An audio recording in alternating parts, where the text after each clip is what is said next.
नमस्कार। राजकीय कल्याण कन्या महाविद्यालय सीकर से मैं बब्बल शर्मा। रीतिकालीन कवियों को अध्यापन करने की श्रृंखला में हम पढ़ रहे हैं कवि भूषण को और उन्हीं के पदों को आगे बढ़ाते हुए आज हम चलते हैं फिर नए पद की तरफ। अतर गुलाब चोआ चंदन सुगंध सबस हज शरीर की सुबास बिकसाती है। पल भरी पलंग तेन भूमि न धरत पाँव तेई खान पान छोड़ी बन बिल लाती है। भूषण भनत शिवराज वीर तेरे त्रास हार भार तोरे निज सुधि बिसराती है। ऐसी परी नरम हरम बादशाहन की नासपति खाती ते बनासपति खाती है। कवि भूषण यहाँ शिवराज की वीरता, मुगल हरमों में उपजे उनके आतंक, उनके त्रास का वर्णन करते हुए कहते हैं कि अतर गुलाब चोआ चंदन सुगंध।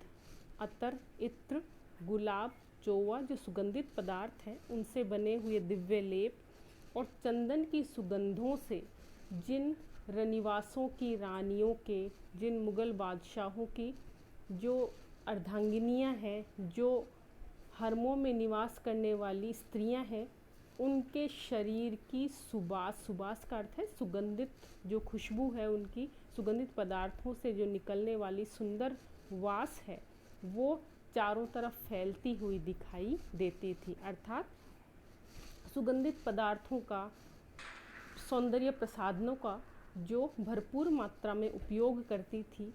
पल भर पलंग ते न भूमि न धरत पाँव, और पल भर भी पलंग से जो भूमि पर पाँव नहीं रखती थी। अर्थात दासियों के और जो अन्य सेवक सेविकाएं थे जिनकी सेवा का उपभोग करते हुए जो क्षण भर भी जमीन पर नहीं चलती थी, तेई खान पान छोड़ी बन बिले लाती है।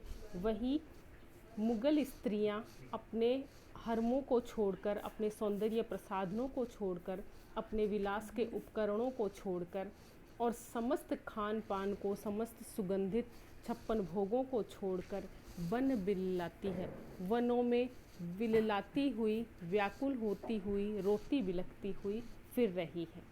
भूषण भनत शिवराज वीर तेरे त्रास। भूषण भनत, भूषण कवि कहते हैं कि हे शिवराज वीर, हे प्रतापी शिवराज, हे शिवाजी, तेरे त्रास, तुमसे उत्पन्न हुए त्रास के कारण, तेरे भय से व्याप्त होकर, तेरे आतंक के कारण हार भार तोरी, वो अपने सारे सौंदर्य प्रसाधनों को, अपने हार, अपने आभूषण, जो उन्होंने शरीर पर इतने अलंकार धारण कर रखे थे, उन सब को तोड़कर निज सुधि बिसराती है। अपने शरीर की सुध तक को भूल चुकी है। अर्थात डर के मारे वो अपने जो रेशमी वस्त्र थे, जो हार थे, जो आभूषण थे, उन सब को तोड़कर इधर उधर अपने प्राणों की रक्षा के लिए बिलखती हुई फिर रही है।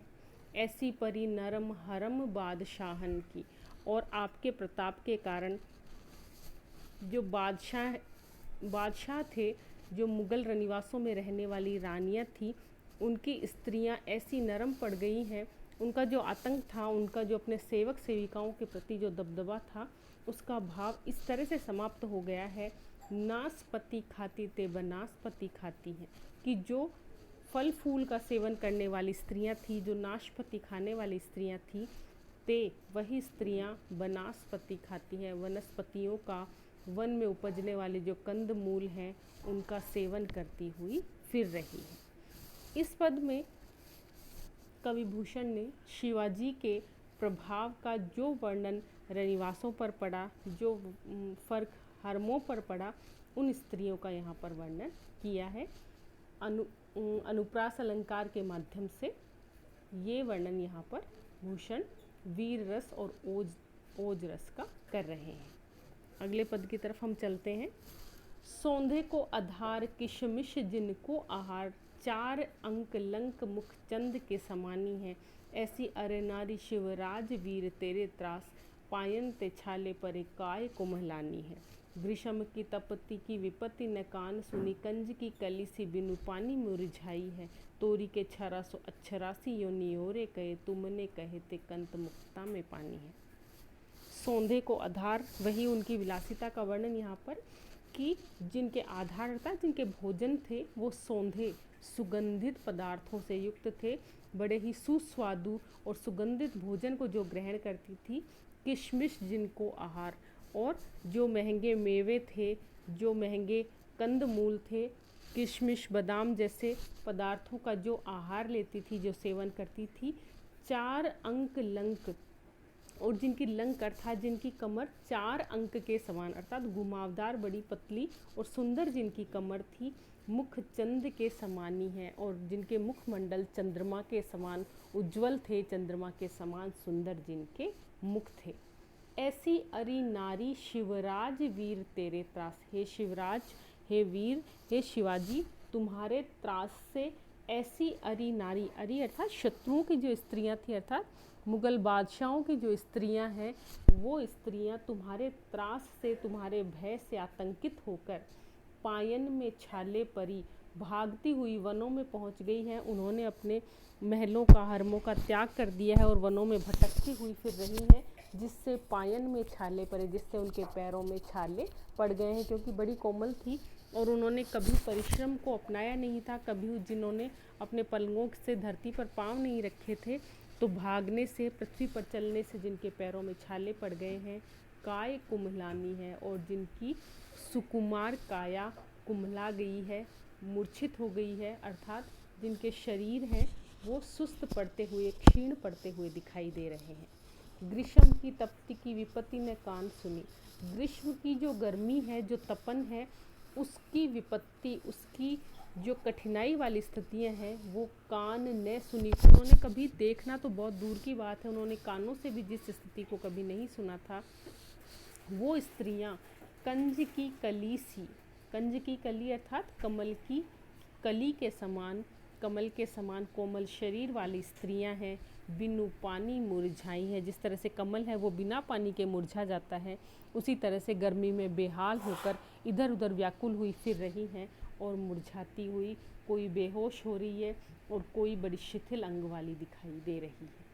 तोरी के छरासों अक्षरासों यो निहोरे कहे, और अक्षरासी अप्सराओं के समान तोरी के छरा जो अपने इजार बंदों को तोड़कर इधर उधर भागती फिर रही हैं, और अप्सराओं के समान सुंदर रूप वाली जो स्त्रियां हैं, नियोरे कहे तुमने, वो निहोरे निकाल निकाल कर तुमने कहे थे, तुम्हें अपना पति, तुम्हें अपना स्वामी, तुम्हें अपना सर्वस्व मानने के लिए तैयार है।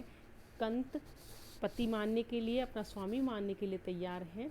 मुक्ता में पानी है, और जिस तरह से मोती इज्जत रखता है, मोती पानी रखता है, उसी तरह से तुम्हें अपनी इज्जत की भीख मांग रही है, तुमसे अपना जो स्वाभिमान है, अपना अभिमान है, वो रखने के लिए वो तुमसे प्रार्थना कर रही है।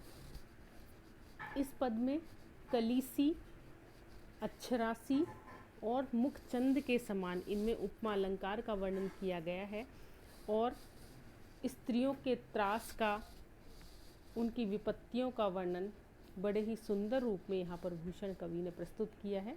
अनुप्रास अलंकार है और वीर रस उत्साह का वर्णन बड़े सुंदर रूप में यहाँ भूषण कवि ने प्रस्तुत किया है।